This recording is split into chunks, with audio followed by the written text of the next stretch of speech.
안녕하십니까. 부동산 전문세무사 유찬양입니다. 최근에 주택을 여러 채 갖고 있는 분들이 무척 힘들어 하셔요. 일단 갖고 있자니 종부세가 상상을 초월할 정도로 나오고요. 그걸 또 팔자니 양도세가 어마어마하게 나와요. 그래서 갖고 있지도 못하고 팔지도 못하고 또 증여하자니 증여세도 많이 나올 뿐만 아니라 자녀들이 증여를 받을 상황이 안 되는 경우도 있고요. 또 최근에는 국세청에서 증여하면 또 부모를 또 혼내준다는 이런 얘기도 있고. 그러다 보니까 간혹 아주 기발한 아이디어를 가지고 오셔서 상담하시는 분들이 계세요. 그게 바로 이혼입니다. 이혼을 하면 지금까지 고민했던 이런 문제들이 다 사라지느냐? 결론적으로는 그렇습니다. 그래서 이혼과 관련해서 세금 때문에 꼭 이혼을 해야 되느냐? 과연 이혼할 만한 가치가 있을까? 이런 내용들을 좀 한번 살펴보도록 그렇게 하겠습니다. 첫 번째로 사례를 들어서 한번 설명을 들어봐야 될 것 같은데요. 사례를 드는 것이 가장 이해가 좋잖아요. 그래서 사례를 한번 들어보도록 하겠습니다. 첫 번째로 보통은 부모가 지금 아버지 어머니가 주택을 공유하는 경우는 최근 들어서는 굉장히 많은데요. 과거에는 그런 경우가 별로 없었어요. 남편 이름으로 다 이 부동산 명의를 취득을 했었죠. 그래서 이 집도 아버지가 집이 두 채예요. 집이 두 채인데 다 본인 소유예요. 근데 한 주택은 20년 전에 샀고요. 그때 3억 주고 샀는데 지금 20억이에요. 현재 고시가액은 15억이고요. 여기 거주하고 있어요. 그리고 나머지 한 주택은 15년 전에 샀는데 그때는 5억 주고 샀어요. 근데 이것도 똑같이 현재 시세는 한 20억이고요. 고시가액도 15억이에요. 그래서 지금 8억에 지금 임대를 좀 하고 있는 상황입니다. 배우자인 그 부인은 무주택자고요. 자녀 둘은 다 결혼을 해가지고 아들 하나, 딸 하나가 있는데 결혼해가지고 둘 다 집이 하나씩 있어요. 어쨌든 1세대 1주택자들이에요. 결혼을 해서. 지금 이런 상황에서 이분의 지금 고민을 한번 풀어보겠습니다. 첫째로 이분이 두 주택을 보유하고 있는 사이에 보유하고 있다면 당연히 종부세 문제가 굉장히 고통스러운 거죠. 종부세 문제가. 그죠? 예, 종부세. 이 종부세. 그래서 종부세가 얼마를 낼 것인가 한번 계산을 해봤습니다. 아까 말씀드린 것처럼 시세가 20억짜리 두 채니까 40억인데 고시가액은 각각 15억씩이에요. 그래서 두 채 합치면 고시가액은 30억입니다. 30억이에요. 그래서 이 30억에서 두 채가 이상이면 기본공제가 6억밖에 안 돼요. 6억을 빼줍니다. 물론 금년에는 요 금액의 95%만 과세하고요. 내년에는 100%를 과세합니다. 종부세가요. 뿐만 아니라 금년에도 그렇고 조금 있으면 고시가액, 주택 고시가액을 고시하겠지만 이 고시가액이 지금은 15억이지만 70% 정도 해서요. 이게 계속 올라갑니다. 20억에 도달할 때까지 계속 올라간다고 했으니까 이건 계속 올라갈 겁니다. 어쨌든 현재 6억을 빼가지고 95% 하는데 그리고 내년부터 100% 하는데 요거는 제외를 했고요. 어쨌든 이렇게 해서 뺀 금액이 12억 이상이면 3.6%예요. 종부세가. 그러니까 종부세가 6,480만 원 나오는데 이게 매년 나온다는 거고요. 그 다음에 매년 상승할 것이다. 상승이 예상된다. 왜냐하면 요 금액이 계속 시가에 계속 접근하도록 비슷하게 접근하도록 고시가액을 올린다고 했기 때문에요. 그래서 이 두 가지. 그래서 어쨌든 현재 6,400 한 달에 거의 한 550만 원 정도의 종부세를 두 채를 갖고 있다고 해서 세금을 내야 되는 거죠. 일반 기업의 중견사원의 연봉에 해당되는 금액입니다. 그러니까 이 세금을 내려니까 너무 힘든 거죠. 더군다나 이 정도 되면 나이도 많고 아들, 딸 다 그러니까 은퇴를 했을 것 같은데 특별히 들어오는 소득도 별로 없는데 이 정도 종부세 내려고 하면 거의 대출을 받든지 아니면 뭐 결단을 내지 않으면 이 세금을 낼 가능성이 별로 없습니다. 자, 그래서 이분이 종부세를 줄여보기 위해서 다양한 고민들을 했습니다. 그런데 그 중에 잘못해가지고요. 이걸 배우자한테 넘기면 종부세가 줄어들까 해서 배우자하고 한테 증여를 하는 경우가 있는데요. 그거 아니더라도 배우자와 남편, 부부가 주택을 두 채의 주택을 이게 각각 가지고 있는 것과 둘 다 공동으로 가지고 있을 때 종부세가 어떻게 계산되는지 한번 보겠습니다. 예를 들어서 한 채는 남편이 갖고 있고 한 채는 부인이 갖고 있다면 각각 1주택을 보유한 것이 돼요. 종부세는 개인별로 과세합니다. 사람별로. 그렇기 때문에 남편 종부세와 부인 종부세를 각각 계산합니다. 그런데 여기서 주의할 거는 각각 1주택자이긴 하지만 1세대가 2주택 이상, 2주택 이상이면 기본공제가 각각 6억씩밖에 안 된다는 거예요. 6억. 예, 6억을 공제해가지고 15억에서 6억을 공제하면 그런데 이거는 각각 1주택이기 때문에 1주택에 관한 세율이 적용됩니다. 이건 1.2%가 적용이 돼요. 그래서 둘 다 780만 원을 이렇게 내기 때문에 합치면 1,560만 원 정도 세금을 냅니다. 그런데 이렇게 한 채씩 갖고 있으면 괜찮은데요. 똑같은 두 채를. 두 채 다 공동으로 해놨어요. A주택도 남편하고 부인하고 반반, B주택도 남편하고 부인하고 반반. 이렇게 해놓으면요. 이게 각각 남편도 2주택, 부인도 2주택으로 본다는 거예요. 여기까지 계산하는 여기까지는 요거와 요것이 동일해요.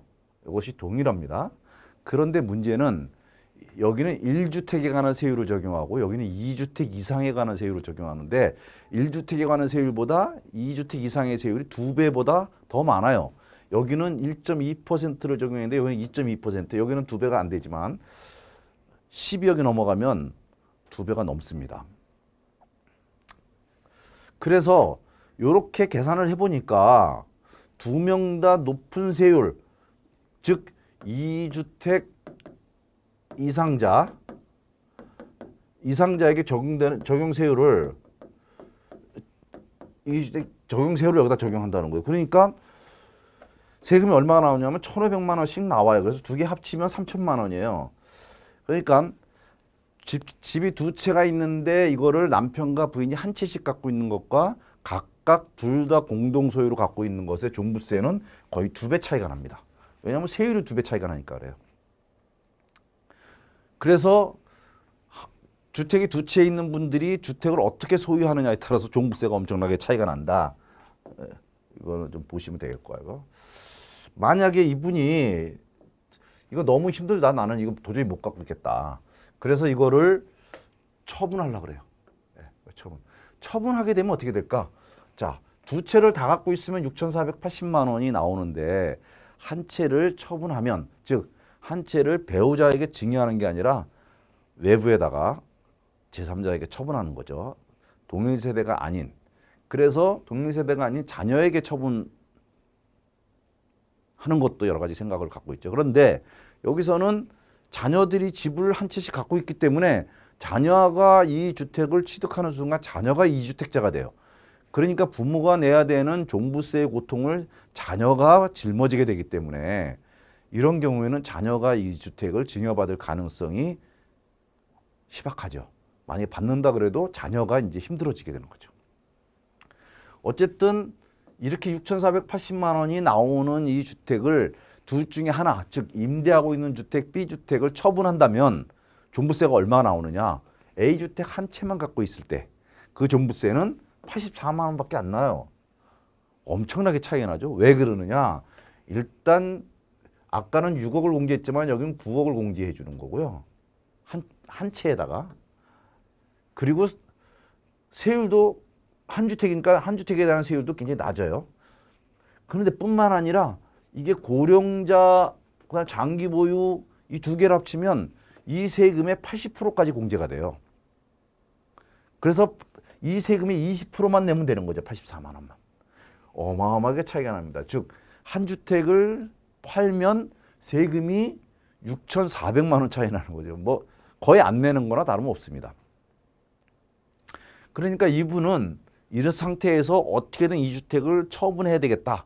근데 그 처분이 아까 말씀드린 것처럼 배우자에게 증여하는 경우에는 사실은 종부세가 그렇게 물론 뭐 4분의 1 또는 2분의 1로 줄어들긴 하겠지만 이렇게 많이 줄어드는 건 아니겠죠. 그래서 이분이 이것을 처분하겠다고 생각을 한 거예요. 그래서 처분하려고 쫙 고민을 해보니까 이걸 제3자한테 양도를 해요. B주택을 처분하는 거죠. B주택은 얼마에 샀냐면 5억에 샀는데요. 양도가가 20억이에요. 그러면 이 세금이 얼마냐면 10억이 나와요. 지방세까지 합쳐서.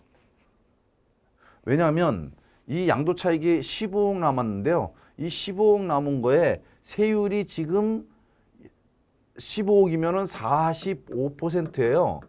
근데 여기에 지금 두 주택자는 10% 할증인데 6월 1일이 지나면 이게 20% 할증이 돼요. 그러니까 지금은 55%지만 6월 1일 지나면 65%가 된다는 거예요.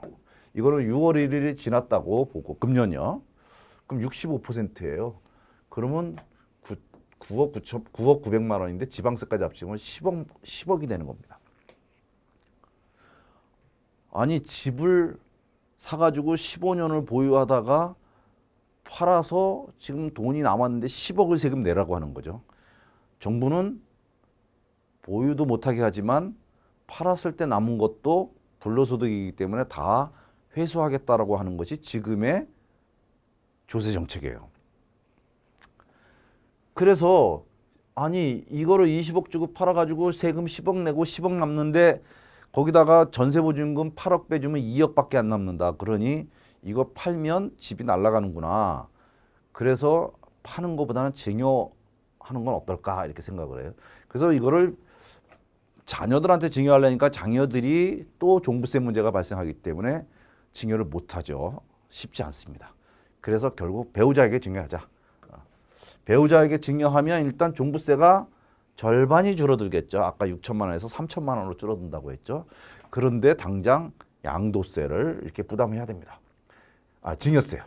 증여세와 취득세를 부담해야 됩니다. 이게 6억이에요.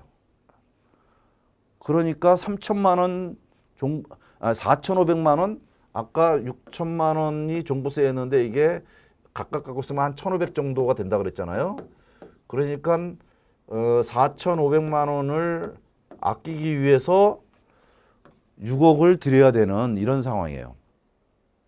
물론 나중에 양도세에도 조금 혜택이 있기 때문에 갖고 있는 것보다는 이게 낫습니다. 다만 중요한 거는 당장 이 돈을 어떻게 마련할 것이냐. 이게 어려운 거죠. 어쨌든 그래서 이 사람은 다양한 생각을 했어요. 이걸 제3자한테 양도를 하게 되면 보증금 8억 빼고 세금 10억 빼면 2억밖에 안 남아요. 종부세는 84만 원으로 줄어들어요. 그래서 종부세 걱정은 없어졌는데 나는 집이 두 채라고 생각했는데 팔고 나니까 집이 두 채가 아니에요. 한 채밖에 안 남는 거죠. 팔은 거는 다 날라갔어요. 2억밖에 안 남아요, 소중에. 그러니까 집 두 채 부자가 한 채로 쭈그러드는 거죠. 그래서 증여를 하려고 했어요. 증여는 자녀는 1주택자이기 때문에 이거 증여가 쉽지 않아요. 증여가 쉽지 않다. 그렇죠. 부모가 부담해야 될 종부세를 자녀가 부담하는 그런 문제가 발생하기 때문에 그래요. 그래서 주택을 증여할 때는 자녀가 주택이 없어야 돼요. 그래야 그나마 그래도 증여를 한번 생각해 볼 필요가 있는 거죠. 그렇지만 종부세는 이렇게 4분의 1로 줄어드는 그런 결과가 나오긴 합니다. 그런데 이게 다 힘들어요. 그래서 야, 이혼을 하면 어떻게 되냐? 이혼하면 세금이 없다는데 맞습니다. 이혼을 하면서 재산분할 청구권에 의해서 재산을 나눠주는 것, 한 절반 정도를 나눠주는 것이 일반적이라 그래요. 그러면 그 나눠주는 것은 원래부터 두 부부 사이의 재산이었기 때문에 이걸 나누는 것은 증여가 아니에요. 그래서 증여세가 없어요. 그리고 이걸 무상으로 주는 것인데 양도세는 어떤? 양도세도 없어요. 그 다음에 그러면 두 주택을 각각 한 주택씩 갖게 되는데 그러면 둘 다 이제 1세대 1주택자가 돼서 비과세를 받을 수 있는 거죠. 그리고 취득세도 증여는 엄청나게 비싼 12% 거기다 부가세 뭐 이 교육세하고 농토세를 합치면 13.4%까지 올라가는데요. 그런데 이렇게 재산분할 청구권에 의해서 받을 경우에는 원래 내야 될 세금의 50%만 냅니다. 주택에 대한 세금은 9억이 초과되면 3%를 내는 거니까요. 거기 절반이니까 1.5%만 내면 돼요. 그러면 각각 1주택을 갖고 있으니까 여기도 종부세도 각각 84만 원씩만 내면 되겠죠. 너무너무 해피한데 제일 중요한 거는 이혼을 해야 된다는 거예요.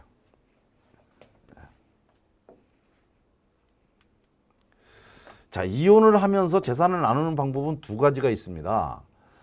첫째로는 재산 분할이 있고요. 둘째로는 위자료가 있어요. 위자료는 이혼의 원인을 제공한 가정 파탄의 원인을 제공한 사람이 그렇지 않은 상대방에게 위자료를 주는 거죠. 손해배상을 해주는 겁니다.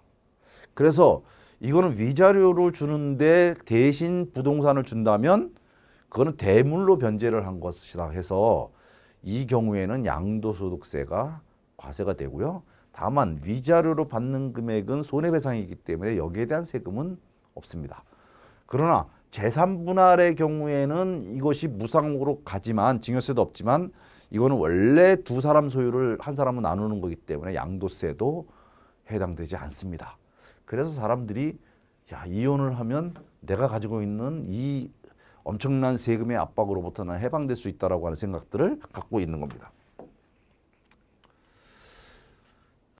다시 한번 말씀드리면 이 재산 분할을 하는 경우에 A 부동산은 남편이 가지고 B 부동산을 부인에게 주는데요. 이거를 재산 분할 청구권에 의해서 재산 분할을 할 경우에는 양도세도 없고요. 증여세도 없습니다. 원래 두 사람 건데 공동 소유를 이제 명의를 각자의 명의로 바꿔주는 것에 불과하기 때문에 증여세 세금이 없습니다. 취득세도 원래 취득세의 50%만 부담하면 됩니다. 그러나 위자료로 받는 경우에는 이거는 손해배상금이기 때문에 손해배상금을 받는 사람에게는 세금이 없습니다. 이 현금으로 주니까 세금이 없어요. 그러나 부동산으로 주는 경우에는 양도세 과세합니다. 왜냐하면 이거 대물 변제이기 때문에 그래요. 대물 변제이기 때문에 그렇습니다. 물론 위자료는 손해배상이기 때문에 엄청난 금액을 위자료로 줄 수가 없어요. 그거는 재판의 결과에 따라서 변호사가 하는데 보통 뭐 몇 천만 원대 뭐 이런 정도로 결정된다고들 합니다. 자, 그렇다면 우리가 지금까지 봐왔던 것들 한번 정리를 해보겠습니다. B주택이 남편 건데 이거를 부인의 주택으로 바꾸기 위해서는 아까 말씀드린 것처럼 증여하거나 아니면 재산 분할하거나 둘 중에 하나인데 증여했을 때는 증여세가 취득세까지 합쳐서 6억이 나옵니다. 그리고 이걸 받은 다음에 부인이 이걸 제3자한테 처분할 때는 5년이 지난 다음에 처분해야 되겠죠. 만약 5년 지난 다음에 20억에 팔면 양도세는 제로가 나오겠지만 가격이 올라가면 더 세금을 내야 되겠죠. 만약에 재산분할로 할 경우에는 재산분할로 그걸 받을 경우에는 취득세만 내면 되는 거죠. 취득세 그것도 정상적으로 내야 될 세금의 2분의 1만 세금을 내는 거고요. 이걸 받은 다음에 이걸 즉시 팔아도 5년 내 팔 때 걸리는 그 제한에 걸리지가 않습니다. 그래서 양도세가 요것도 양도세가 제로, 이건 양도세 제로네요. 요거는 양도세가 이렇게 나옵니다. 이게 양도세가 나오는 이유는 이렇게 받았는데 요거는 요때 증여받은 것으로 보기 때문에 취득가액이 요때의 취득가액이 되지만 재산분할을 했을 때의 취득가액은 남편이 취득한 가액을 취득가액으로 봅니다. 그때를 취득 시기로 보는 거죠. 그렇기 때문에 이 주택은 5억에 취득했잖아요. 5억에 취득해서 20억에 파는 겁니다. 그러면 9억이 넘어가니까 9억 넘는 주택, 9억 넘는 부분에 대해서만 고가 주택에 대한 양도세 과세를 해서 세금이 이렇게 나온다는 겁니다. 자, 종부세는 내가 두 채를 갖고 있으면 매년 6,480만 원 이게 계속 올라가죠. 그런데 한 채를 이혼을 해서 한 채를 주고 나면 둘 다 84만 원씩 세금을 내면 됩니다. 이것도 조금씩 올라가긴 하겠지만 비교적 거의 부담이 없어지는 결과가 나는 거죠.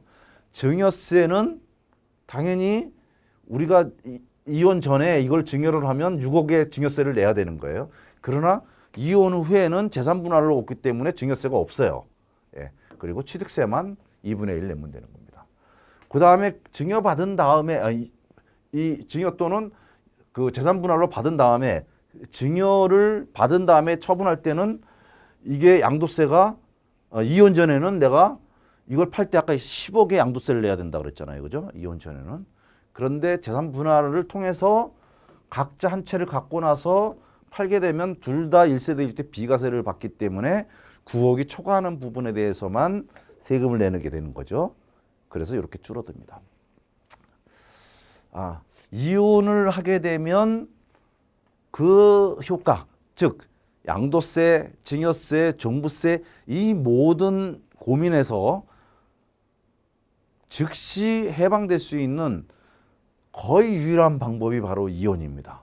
그런데 이혼을 과연 할 수 있을 것인가? 또 이혼을 한다고 해서 그것이 인정받을 것인가?